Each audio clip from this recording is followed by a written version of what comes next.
Yesterday, very few students were there, so I decided immediately to not to start the new topic. Rather, I had started the revision of the principles of insurance.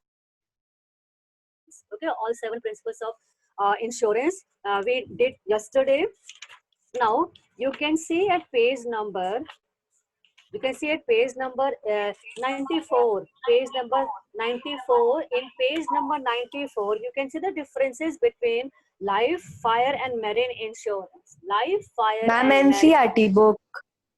From NCERT book. Now you can see the page number 94 and 95. Okay. Let's see the page number 94 and 95. मैं wait कर रही हूँ, तुम लोग उस page number पर आओ ताकि मैं फिर से उसका रिवीजन करूं. And just after complete this topic, we will focus on mainly 4 topics, 4 terms which are given in this book, like cash credit, overdraft. Okay, cash credit, overdraft, or a bank draft, or RTGS, NEFT. These are the topics which we have completed before, but I would like to revise that topic because that topics are very important, and case studies type of questions are asked generally from these topics. Okay, now let's see the page number 94 and 96. First of all, let me see how many students are present in my class. Okay. Okay, now I have seen some of the, okay, a good number of students are there in the class, but I'm expecting more than that. All the students in my class. Now, at page number 94, 96, I am sharing the camera. We will see together. We will see together. We will see the differences between all these insurance, life insurance, fire insurance, and marine insurance. First, सारे बच्चे page number 94 और page number 95 में देखेंगे. First of all, see the topic, that is difference between life, fire, and the marine insurance. First, subject matter. Subject matter. In life insurance, the subject matter of insurance is human life. As you know, the name of this insurance is life insurance. So we insure our life. We insure our life. So for protecting our life and for protecting the life of our family, we prefer to take life insurance. Okay, the subject matter of insurance is human life. हम लोग मतलब इंसानी जीवन को बचाने के लिए, monetary terms में help करने के लिए life insurance लेते हैं. Second column, the subject matter is any physical property or asset. The subject matter is any physical property or asset. मतलब कि हम अपने property को, हम अपने asset की रक्षा करने के लिए physical property और physical asset की रक्षा करने के लिए fire insurance लेते हैं. Home is my asset. Jewelry is my asset. For any individual, these are assets or a property. Similarly, machinery, raw materials, machinery, raw materials. This type of working capital or this type of fixed capitals are the property or the asset of the businessman. So businessmen take fire insurance. Businessmen take fire insurance to protect their property or assets which are in the form of the raw material or the machinery. Clear? To protect these type of property or asset, people prefer to take fire insurance. अपने संपत्ति की रक्षा करने के लिए fire insurance लेते हैं कि आग लग जाएगा, नुकसान होगा, उससे बचने के लिए हम लोग फायर इंश्योरेंस लेते हैं. अपने लाइफ को ठीक रखने के लिए, हेल्दी रखने के लिए लाइफ इंश्योरेंस लेते हैं. या तो मुझे मिल जाए, अगर मेरा डेथ हो जाए तो मेरे फैमिली की लाइफ को ठीक तरह से चलाने के लिए पैसे मिल जाए. That is related with the human life. So for protecting the human life, we take the life insurance. Whereas for protecting the property or the asset that are the non-living things, for protecting them, fire insurances are taken by an individual and it can be taken by the businessman or by a company. Okay, next, marine insurance. समुद्री रास्ते से सामान को दूसरे country या दूसरे शहर भिजवाने के लिए, अगर रिवर से हम जा रहे हैं तो दूसरे शहर पहुंचाने के लिए, या समुद्र से हम जा रहे हैं तो अपने सामान की रक्षा के लिए जो कि शिप में रखा हुआ है उसकी रक्षा के लिए हम लोग मैरीन इंश्योरेंस लेते हैं, ठीक है। The subject matter is a ship, cargo और फ्राइट। अपने जहाज की रक्षा के लिए शिप, जहाज में रखे सामान की रक्षा के लिए कार्गो, या मेरा पैसा सुरक्षित रहे, जो पैसा मुझे दूसरे देश की कंपनी से मिलना चाहिए था लेकिन समुद्री डाकू ने मेरे शिप को लूट लिया, कार्गो को लूट लिया, तो भाई मुझे वो कंपनी तो पैसा देगा नहीं, तो वो कंपनी मुझे पैसा देगा नहीं, मेरा सामान तो सारा चोरी हो गया। तो इस चीज से अपनी रक्षा करने के लिए मैं फ्राइट के लिए मैरीन इंश्योरेंस करवाती हूँ, ठीक है। Related to ship, related to protect the property against the fire, related to protect the human life. That is the first differences between life insurance, fire insurance and marine insurance. And Clear? marine insurance. हाँ, ठीक है। क्या सबको ये point समझ में आया? Yes, ma'am. Clear? Now, Yes, ma'am. children, now children, I expect that you all are in now class 11. Okay? Forget about the life that you have spent in class 9, 10, 10. Now you all are in class 11. You are in senior secondary classes. Okay? So I hope that you have all grown up enough to understand whether your activity is according to the class decorum or not. Okay, you all are my children. I'm your class teacher, so it is my duty to clear that you should attend the classes very seriously and sincerely. Okay, your teachers are devoting their time to upgrade your knowledge. Okay, so please do not make your class fun.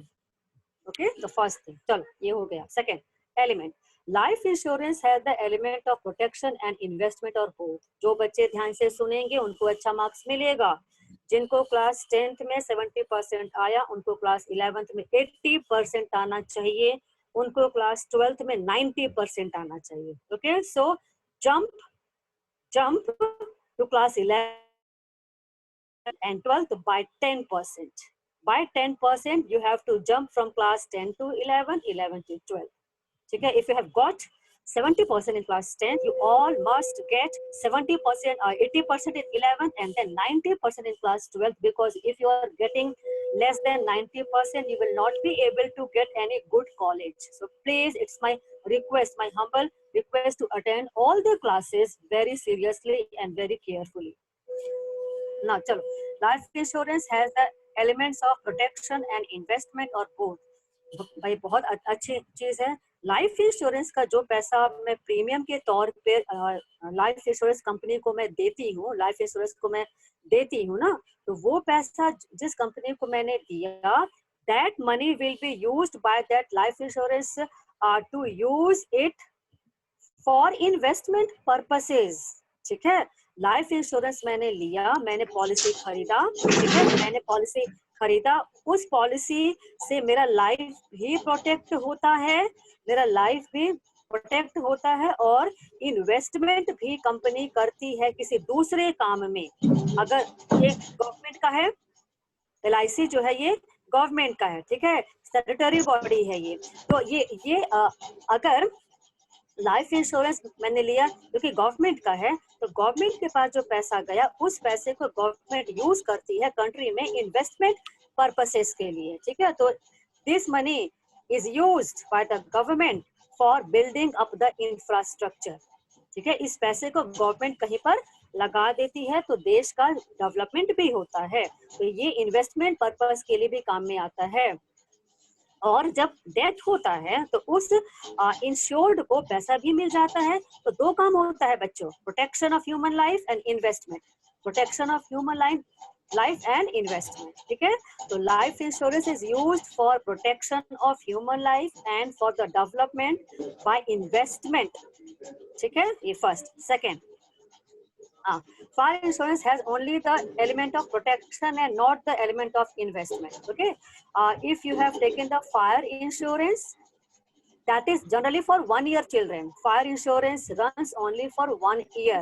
Okay, after the completion of 1 year, you have to renew your fire insurance. You have to renew your fire insurance. Clear? So this fire insurance will protect and not the element of investment that will protect your property or asset. Fire insurance will protect your property and asset, but this money will not be used for the investment by the government or by the any fire insurance company. Repeating, जब अगर तुम fire insurance लोगे ना, तो fire insurance का जो पैसा होता है वो कंपनी इन्वेस्टमेंट पर्पस के लिए नहीं लगाती है, वो पैसा तुम्हारे प्रॉपर्टी के रक्षा के लिए रखा रहता है, क्योंकि ये 1 साल तक के लिए होता है और 1 साल के बाद फिर से रिन्यू कराना होता है। तो 1 साल तक के लिए फायर इंश्योरेंस जो है वो तुम्हारे प्रॉपर्टी के लिए पैसा रखे रहेगा, क्योंकि कब पता नहीं उसमें आग लग जाए, खत्म हो जाए, तो तुमको वो प्रोटेक्शन देने के लिए तुम्हारे पास वो हमेशा पैसा वो रखे रहेगा अपने पास तुम्हें देने के लिए। तो this amount of money is not for the investment. हाँ बच्चों, अपनी आवाज पहले म्यूट करो, तो म्यूट करो ताकि सब तक आवाज पहुंच जाए। चलो ये हो गया। Next, marine insurance has only the element of protection. Marine insurance has only the element of protection. These two are similar. These two are similar in the sense that these two are insured only your property. अच्छा सुनो, यहाँ पर तुम्हारे life को भी देखता है और वो पैसा जो कंपनी है वो इन्वेस्टमेंट में भी लगा देता है, तो देश के डेवलपमेंट में भी ये पैसा काम आता है। लेकिन फायर इंश्योरेंस और मैरीन इंश्योरेंस की खास बात क्या है कि these two money will be used only for protecting your property. That amount of money can not be used by the company, insurance company, for the investment purposes. ठीक है, तो फायर इंश्योरेंस तुमने लिया जिस कंपनी से, वो company पूरे time तुम्हारा जो पैसा है वो तुम्हारे प्रॉपर्टी की रक्षा के लिए रखे रहती है, वो उसको कहीं फिर यूज नहीं करता है। वही लिखा है यहाँ पे कि not the element of investment, has only the element of protection, not the element of investment. ये लाइन यहाँ पर मेंशन नहीं है लेकिन मीनिंग उसका सेम है। Third, insurable interest must be present at the time of effecting the policy but need not to be necessary at the time when the claim falls. ठीक है, effecting policy as well when the claim falls, यहाँ पे insurable interest दोनों party का है, जिसने लिया और जब लिया दोनों उस टाइम प्रेजेंट है, जिसने लिया जब वापस पैसा लिया दोनों उस टाइम प्रेजेंट है, बट प्रेजेंट है लेकिन हमेशा नहीं, but need not be necessary at the time when the claim falls due. ठीक है, but here in case of fire insurance, insurable interest on the subject matter must be present both at the time of effecting policy as well as when the claim falls due. Fire insurance लिया उस समय भी वो company present था, जिसने fire insurance लिया, तुमने अपने घर के लिए, तुमने अपने बिजनेस पर्पसेस के प्रॉपर्टी को की रक्षा के लिए तुमने फायर इंश्योरेंस लिया, उस समय तुम हाजिर थे, जब आग लगी तुमने क्लेम किया उस समय भी तुम हाजिर हो, तो in both the time you are present. But here it is not necessary that in both the time you are present, क्योंकि लाइफ इंश्योरेंस लाइफ के पहले भी लाइफ के बाद भी, सुनो ध्यान से, life insurance before the at the time of the life, after the life, at the time of the life, after the life. Life insurance जब मैंने खरीदा तो जब तक मैं जीवित हूँ, ठीक है, मैं जीवित हूँ, 20 साल तक मैंने पैसा जमा किया था, मैं जीवित हूँ, 20 साल के बाद भी वो पैसा लाइफ इंश्योरेंस वाले मुझे वापस कर देंगे कि भैया 20 साल तक आपने पैसा जमा किया, अभी भी आप जिंदा हो, ठीक है, तो पैसा अपना वापस लीजिए, तो विद इंटरेस्ट वो पैसा मुझे दे देगा। What happen if I die? What happen if I die? So then after my death, life insurance will surrender. Life insurance will give all amount of money to my family members. उस समय मैं तो नहीं हूँ, ठीक है, तो जब मैंने पॉलिसी खरीदा था मैं उस समय थी, और अगर मैं जीवित रही तो मुझे पैसा मिलेगा, अगर मैं जीवित नहीं रही तो मेरे डिपेंडेंट को पैसा मिल जाएगा, नॉमिनीज को पैसा मिल जाएगा। In both time I can be present और it is not necessary that in both time I am present, ठीक है, लेकिन इसमें दोनों समय में तुम रहोगे, तुमने फायर इंश्योरेंस का पॉलिसी खरीदा, तुम अलाइव हो, ठीक है, डेथ हो गया तो वो पैसा फिर तुम वहां पर प्रेजेंट नहीं हो, ठीक है। अब फिर क्या उस पैसे का होता है, अब ये मैं फिर तुम लोग को पहले मैं खुद पहले कॉन्फिडेंट हो जाऊं फिर मैं बताऊंगी उसके बारे में। अच्छा, नेक्स्ट है insurable interest must be present at the time when claims falls due or at the time of loss only. Once again, it is just similar to this point. Insurable interest must be present at the time when claims falls due or at the time of loss only. Both the times when you are taking the insurance policy, marine insurance policy, when you are claiming to get the money in the phase of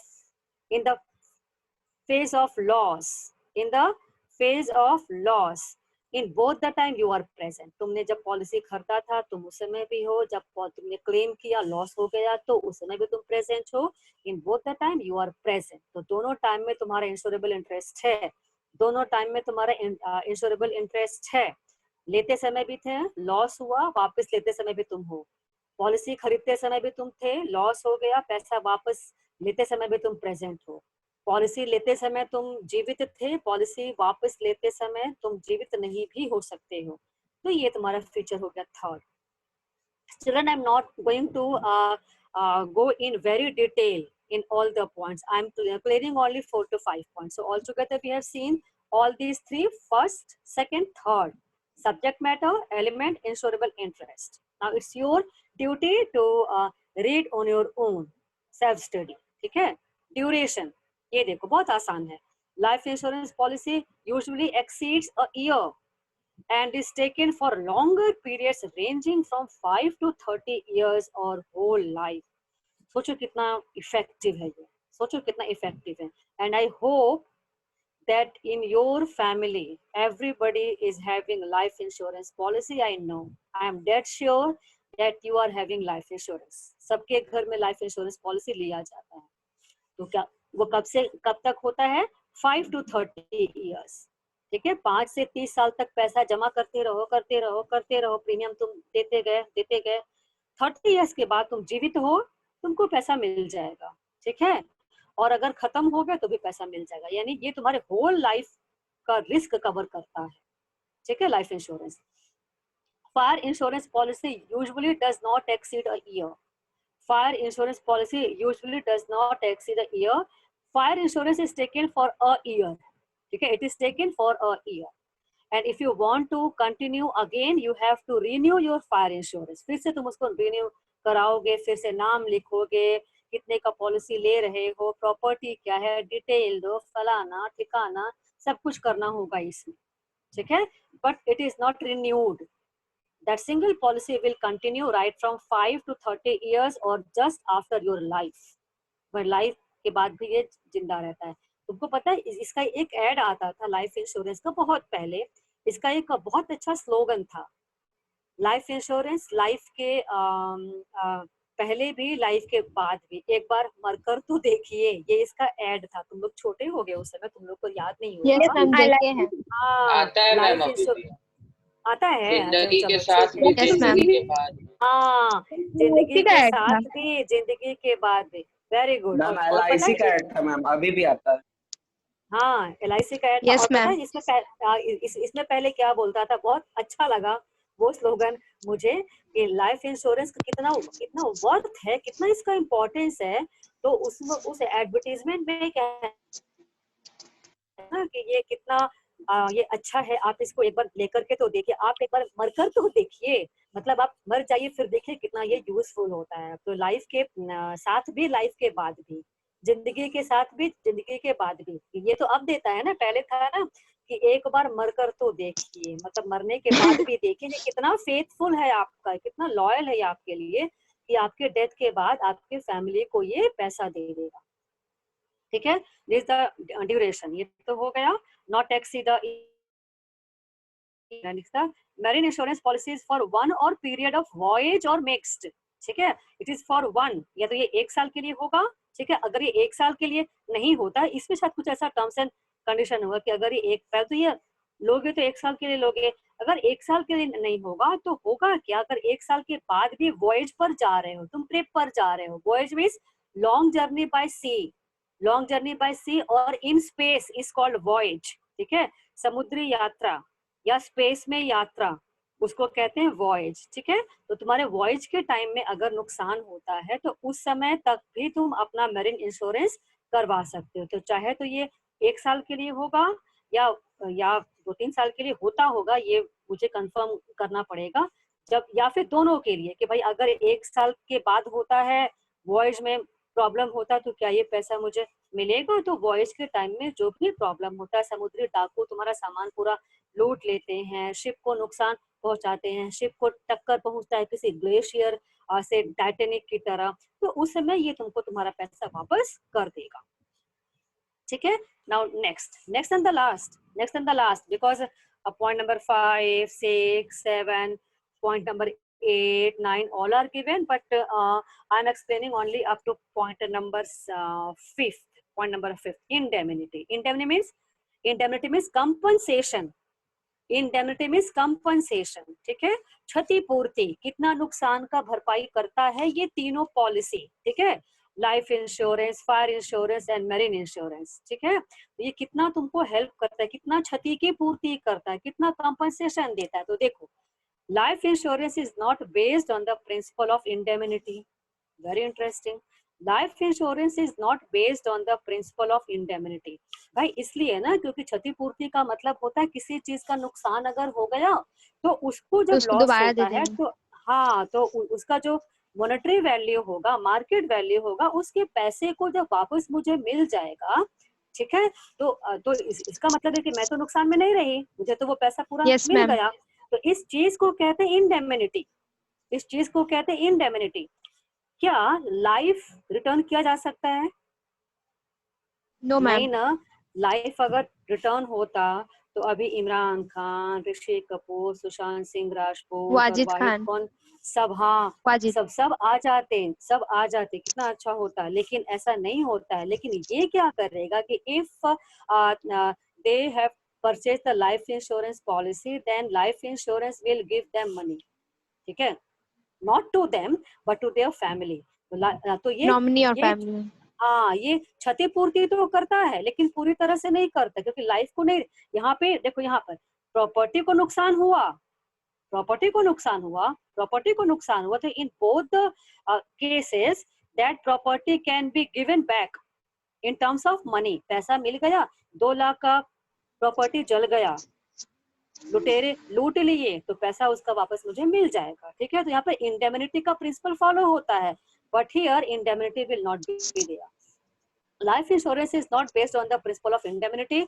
The sum assured is paid either on the happening of certain event, या तो कुछ मतलब ये कुछ खास problem होता है उसमें, या on maturity of the policy, या कुछ डेथ हो गया तो पैसा मिलेगा, either on the happening of certain event और on maturity of the policy। या पॉलिसी तुम्हारी पूरी हो गई, मैच्योर हो गया, तुमको पैसा मिल जाएगा, या तुम्हें मिलेगा डेथ के बाद। तो तुम्हें कैसे मिलेगा? नॉट तुम्हें, टू योर फैमिली मेंबर्स, ठीक है। तो यहाँ पे इंडेमिनिटी पूरा नहीं होता है, इंडेमिनिटी यहाँ पे फॉलो नहीं होता है, not based on the principle of indemnity. Whereas fire insurance is a contract of indemnity. The insured can claim only the actual amount of loss from the insurer, है ना। The loss due to the fire is indemnified. The loss due to the fire is indemnified subject to the maximum limit of the policy amount. If you have taken the fire insurance worth rupees 4 lakh, then up to 4 lakh you can get in case of fire which takes place at your home or at your business place, at your company, ठीक है। अगर fire होता है, वहां पे loss होता है, तो उतना पैसा मिल जाएगा जितने तक का तुमने पॉलिसी लिया है। 4 लाख का पॉलिसी लिया है, 2 लाख का नुकसान हुआ, आग लग गया, 2 लाख तुम्हें मिल जाएगा। 4 लाख का पॉलिसी लिया है, 4 लाख का नुकसान हुआ, 4 लाख मिल जाएगा। It means whole amount equivalent to the value of loss, whole amount equivalent to the value of loss you can get.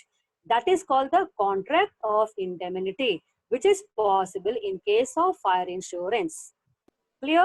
Similar to the marine insurance is a contract of indemnity. The insured can claim the market value of ship and cost of goods destroyed at sea, and the loss will be indemnified.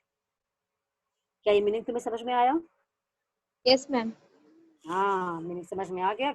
यहाँ पर भी तुम्हें पैसा जितने का नुकसान हुआ उतना मिल जाएगा, ठीक है। जितने का नुकसान हुआ इतना मिलेगा, जितने का नुकसान होगा उसका मार्केट वैल्यू लगा करके मिल जाएगा। नुकसान लाइफ का हुआ, लाइफ लाइफ का क्या प्राइस होता है? 4 करोड़ का लाइफ होता है? नहीं। 20 करोड़ का लाइफ होता है? नहीं। 200 करोड़ का लाइफ होता है? नहीं। ये बिल्कुल ये वैल्यू मतलब इसका कुछ हम लोग वैल्यू नहीं लगा सकते हैं, इसका कुछ मार्केट वैल्यू नहीं लगा सकते हैं, ठीक है। चलो ये तो तुम्हारा हो गया। Now rest of the point you have to read yourself, okay. Rest of the point you have to read yourself, okay. Now I want to clear out one thing, children. देखो, this type of question is asked in your examination. This type of question will be asked. ये देखो मैंने यहाँ पे पहले से निकाल लिया है। जैसे देखो यहाँ पर ये कल मैंने कराया था प्रैक्टिस। यहाँ पर देखो क्वेश्चन है, a company took fire insurance. ये सारा केस स्टडी है। a company took fire insurance policy for 5 lakh. यहाँ से देखो पहले, a company took the insurance policy for 5 lakh. After 3 months, due to the fire, insured suffered a loss of rupees 2 lakh. 5 lakh का policy लिया, 2 लाख का नुकसान हो गया, आग लग गया मशीन में उसके।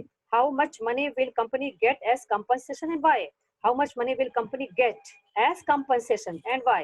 Answer is, the company will get rupees 2 lakh as per the principle of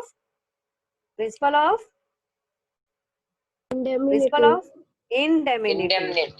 हाँ, the purpose of insurance is to put back the insured in the same financial position as he was before loss. Before loss के समय, loss के before जिस position में था उसी position में वापस चला आएगा, because he is getting rupees 2 lakh which is equal to the loss, ठीक है। तो हाँ, I will send all this question to you, okay. अच्छा देखो अब कैसा है, किस तरह का क्वेश्चन आता है मैं ये दिखा रही हूँ तुम लोग को। एक ये क्वेश्चन देखो, an insurance policy for indemnifying the insured for losses caused by the damage to the vessel. vessel मतलब ship, ठीक है। an insurance policy for indemnifying the insured for losses caused by damage to the vessel. अब इसको नाम दो, name the following. क्या नाम इसका होगा? Answer is marine insurance. हाँ, तो ये मैंने मार्क किया था कि मैं तुम लोग को आज क्लास में दिखाऊंगी कि be ready for such type of question, ठीक है। It is called a single word answer. Single word answer, a situation will be given to you and you have to write the name of that situation, कि वो situation क्या है। Clear? Is that clear? अच्छा ठीक है। तो इस तरह के क्वेश्चन को तुम लोग तैयार रहो। ऐसा नहीं कि क्लास 9th-10th में नहीं हो कि आएगा what is called MNC, what is called investment. No, that type of questions have gone. Now you are in class 11, so you have to learn to how to write the answer. How to write the answer if question is given in context of particular situation of life. ठीक है। देखो मैं तुम्हारे लिए कुछ लिख करके रखी हूँ, सारे बच्चों के लिए मैं कुछ लिख करके यहाँ पर रखी हूँ, ध्यान से देखो। Now, one topic is given in your book, that is the NEFT and RTGS. NEFT and RTGS, तुम लोगों ने ये नाम घर में सुना भी होगा या बैंक में सुना भी होगा कि भाई पैसा मुझे नेफ्ट करना है, मुझे पैसा NEFT करना है। ये शायद तुम लोगों ने सुना होगा, अनअवेयर ही तुम लोग होगे, लेकिन तुम लोग अब से इस बात को ध्यान में रखना कि ये टर्म मैम बताई थी और ये क्या क्या होता है, कहाँ पर इसको इम्प्लीमेंट करते हैं, क्या फायदा है, ये मैं तुम्हें अभी बता रही हूँ बचे हुए टाइम में, ठीक है। अच्छा, ये why I am clearing this point? I am clearing this point because these two words NEFT and RTGS, these two words given in your the same chapter, business services, e-banking services. e-banking दिया हुआ है, तो banking services किस किस तरह का facility provide करते हैं उस टॉपिक में ये नाम दिया हुआ है। नहीं ध्यान दिए हुए को देख लेना, हो सकता है कि ऐसे नाम दिया हो, देखो हो सकता है कि EFT लिखा हुआ हो, शायद लिखा भी हुआ है ये EFT। EFT का मतलब इलेक्ट्रॉनिक फंड ट्रांसफर, ठीक है, लेकिन actually it is NEFT, it is NEFT। होता क्या, ध्यान से देखो, this is the banking services provided to its customer, ठीक है, बैंक अपने कस्टमर को प्रोवाइड करता है ये बैंकिंग सर्विसेज। होता क्या है, full form of NEFT. If you want to take the screenshot of it, you can take it. If you want to take screenshot of this, you can take it. I have enlarged the picture. If you want to take the screenshot of this topic, you can take it. Okay, now I'm starting. कोई बात नहीं, कोई बात नहीं, मैं भेज दूंगी इसको। चलो मैं इसका फोटो खींच के भेज दूंगी, तुम लोग उसको जल्दी से देखो, 5 मिनट बच रहा है। NEFT full form is national electronic fund transfer. मैं जूम कर रही हूँ, national electronic fund transfer. Okay, national electronic fund transfer. Now this NEFT facility provided by all the banks in our country introduced in 2005. This banking service is introduced by the Reserve Bank in 2005. Okay, so in 2005 only few banks had this type of facility, but now all banks have this type of facility. ये भाई कैसा facility है? होता क्या है ना, तुम कभी बैंक जाना, अब लॉकडाउन खत्म होगा, अपने पेरेंट्स के साथ कभी जाना, अगर उनको NEFT करना होगा तो तुम जरूर जाना, रिक्वेस्ट करना कि हमको सीखना है पापा, ठीक है, सीखना है, जाने दीजिए मुझे, तो साथ में जाना, देखना कैसे होता है। देखो मान लो कि SBI है, स्टेट बैंक ऑफ इंडिया है, ठीक है, तुम्हारा account state bank of India में है, दिल्ली में तुम हो या तुम पटना में ही हो, तो पटना के कंकड़ बाग में या दिल्ली के करोल बाग के स्टेट बैंक ऑफ इंडिया में तुम्हारा अकाउंट है, ठीक है। If you want to transfer some amount of money to your friend whose account is in Axis Bank, that is in Chennai, then this facility can be used. अगर तुम अपने friend को कुछ पैसा भिजवाना चाहते हो तो तुम्हारा अकाउंट SBI में है, तुम्हारे फ्रेंड का अकाउंट एक्सिस बैंक में है, ठीक है, तो तुम इसको पैसा ट्रांसफर कर सकते हो बिना हाथ में कैश लिए, बिना हाथ में कैश लिए, ठीक है। रिक्वायरमेंट, तुमको अगर अपने फ्रेंड को, मान लो यहाँ पर मैंने लिख दिया अंशुल,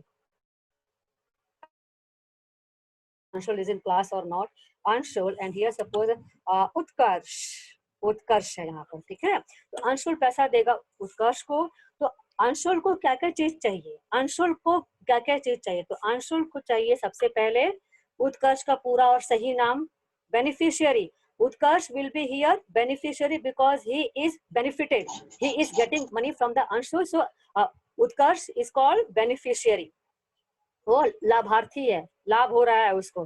तो अंशुल को क्या क्या चीज चाहिए, 3 चीज चाहिए बच्चों, अंशुल को 3 चीज चाहिए, ठीक है। 3 चीज में पहला चीज चाहिए name of beneficiary, name of beneficiary, okay.